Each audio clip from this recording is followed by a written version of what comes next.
কে দিল পিহিরিতের বেড়া। ঈদুল আজহার পর থেকেই শাকিব খানকে নিয়ে আলোচনার ঝড় কোনোভাবেই থামছে না।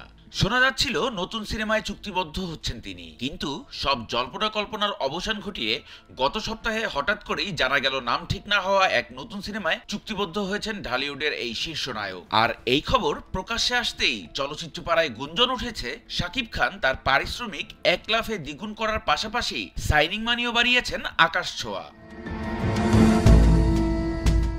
ছোট পর্দার জনপ্রিয় নির্মাতা আবু হায়াত মাহমুদের বড় পর্দায় পরিচালনার অভিষেক ঘটতে যাচ্ছে শাকিব খান অভিনীত এই নতুন ছবিটি দিয়েই। গুঞ্জন উঠেছে এই সিনেমার জন্যই শাকিব খান পারিশ্রমিক নিচ্ছেন 3 কোটি টাকা আর সাইনিং মানি নিচ্ছেন প্রায় 1 কোটি টাকা।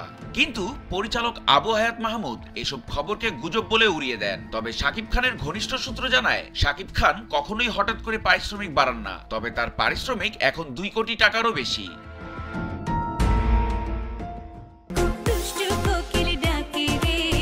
আর সাইনিং মানি প্রায় 70 লক্ষ টাকারও অধিক। এছাড়াও মেহেদী হাসান নামে এক পরিচালকের নতুন একটি ছবি থেকেও পারিশ্রমিক বেশি হওয়ার কারণে সরে গেছেন বলে গুঞ্জন জারি রয়েছে সিনেমা পাড়ায়। কিন্তু ছবির প্রযোজক শাহরিন আক্তার সকল গুঞ্জনকে উড়িয়ে দিয়ে জানান, পারিশ্রমিক নয়, সময়ের অভাবেই এই সিদ্ধান্ত গ্রহণ করা হয়েছে।